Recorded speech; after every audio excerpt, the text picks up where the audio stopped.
Welcome to another episode of Bark Brigade podcast by Doggozilla magazine, where experts debate on the topic of canine health. Today we're diving deep into the core of preventative care for our dogs, the 5-in-1 vaccine. This shot, often known across the veterinary world as DHPP or DA2PP, is the foundational shield that protects against 5 potentially catastrophic diseases: canine distemper virus, hepatitis, parainfluenza, and the infamous parvovirus. The protection it offers is absolutely essential. But even within this consensus, there's a real intellectual tension about the strategy of deployment.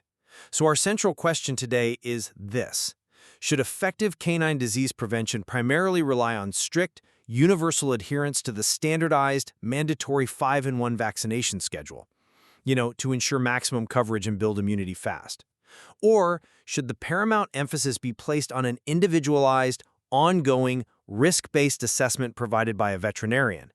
I hold the view that standardization and schedule adherence are the non-negotiable foundations for safety. And I believe that customization and the vet's continuous oversight are the truly critical components for optimal long-term well-being. I see why you might lean toward customization, particularly for older dogs, but let me give you a different perspective. Adherence to the standard timeline is the only reliable defense against these nasty, widespread viruses, especially when dogs are most vulnerable, and that is the puppy phase. We adhere to a rigid schedule for a profoundly important medical reason. The puppy series, starting at 6 to 8 weeks, followed by shots every 3 to 4 weeks, and then that vital final dose between 16 and 20 weeks, it isn't arbitrary. It's medically designed to navigate the highly volatile window of susceptibility. Right. The maternal antibodies. Exactly. During this period, the passive immunity the puppy got from its mother's milk is rapidly fading, and the timing of this fade is highly variable between puppies. So, we administer the repeated shots to ensure that, as those maternal antibodies drop, at least one of those vaccine doses can effectively engage the puppy's immune system to build its own protection. If we introduce customization too early, even by a week or two, we risk a gap where the puppy isn't protected by mom anymore, but hasn't yet developed its own immunity against something like parvovirus. Parvo doesn't wait.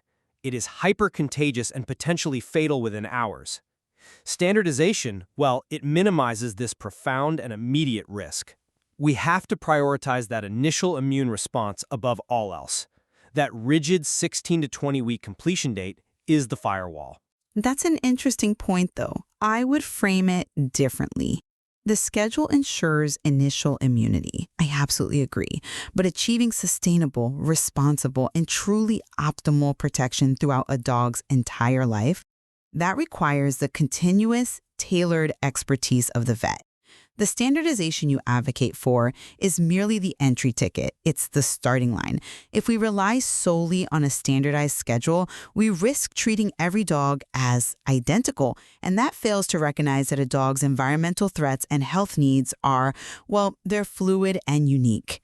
A rigid approach just might not serve the specific needs of, say, a low-exposure apartment dog in Manhattan, compared to a working dog in rural Wisconsin who is constantly tracking through fields. The source material itself strongly emphasizes the veterinarian's role in tailoring a customized plan. They factor in breed predispositions, travel, health challenges, and critically exposure risks that change over time. For instance, the 5-in-1 covers parainfluenza, which is a part of what we call kennel cough. But if a dog is at daycare all the time, the vet might really emphasize the Bordetella vaccine, which is a separate thing entirely. That difference proves that the 5-in-1 package is a foundational piece, but it's deeply insufficient without professional tailoring and vigilant follow-up. The vet provides that critical lens. I appreciate the nuance you bring up about lifestyle vaccines, but let's just pause on the immediate fundamental risk. We have to retain the standardized approach precisely because the diseases in the 5-in-1 are fundamental threats to life, regardless of whether a dog is rural or urban. You mentioned kennel cough. It is defined as a highly contagious dog respiratory illness that spreads quickly everywhere: parks, vets' offices, even brief encounters on the street. So all dogs need that blanket early protection. It's not a niche risk. And we have to consider this from a population health perspective, too. This is how we stop outbreaks. Think about programs like the Animal Birth Control Initiative in India. Okay. That initiative mandates mass vaccination of hundreds of thousands of stray dogs annually for rabies control. Now, I know the pathogen is different, rabies is a huge public health crisis, but the principle's identical. Widespread threats require a standardized defense to build herd protection. Parvovirus outbreaks in our local dog parks, while not a threat to humans, are localized catastrophes. Standardization is the simple, proven defense against these high-impact events. I'm sorry, but I just don't buy that. And let me tell you why. We must differentiate between high-level public health control, like you said, for human deadly crises, and precision preventative care for the optimal wellness of one specific animal. Your ABC analogy, while it's powerful, it overlooks the resources an individual pet owner has. And when we look at the components of the 5-in-1, parainfluenza, for example, it often causes only mild breathing issues in a healthy adult dog. If we rigidly mandate the full package every single year or every 3 without assessing the dog's actual immune status, we risk over-vaccination. This is where a veterinarian uses tools like a titer test. Sure, for an adult dog. Right. A titer test, for anyone unfamiliar, is just a blood test that measures the actual protective antibodies in the dog's system. If those levels are robust, the dog is protected, and mandating another intervention might be unnecessary stress and cost. For an individual dog, resources and effort should be guided by a vet to ensure only necessary measures are taken. Universal application just risks intervening when immunity is perfectly adequate simply because a clock on the wall says it's time. But that's putting the cart before the horse, isn't it? How so? You cannot have sustainable protection if the initial establishment of immunity is flawed or delayed. We agree that fading maternal antibodies create a crisis. The standardized 4-shot schedule culminating at 16 to 20 weeks is the non-negotiable solution to that crisis. You can't titer test your way out of that initial window of vulnerability. No, I agree with that, but let's focus on the long-term challenge. The intense focus on the puppy series, while critical, it often gives owners a false sense of permanent security, but we know adult dogs need boosters every 1 to 3 years. If the owner fails to maintain this ongoing customized schedule from the vet, the initial series eventually becomes irrelevant. What truly keeps a dog protected in year 7, it's not the first shot they got. It is the veterinarian's continuous guidance. They track everything, assess changes, and send reminders. Standardization gets the dog out of the gate, but customized management keeps them safe for a decade or more. I would argue the opposite. Standardization is the critical step that moves the dog from extreme vulnerability to a state where tailored management is even possible. And you raise an important point about compliance. If an owner is non-compliant with the simple, clear directive of the initial series, how can we expect them to be compliant with a complex, long-term plan that might involve titer testing and different booster intervals?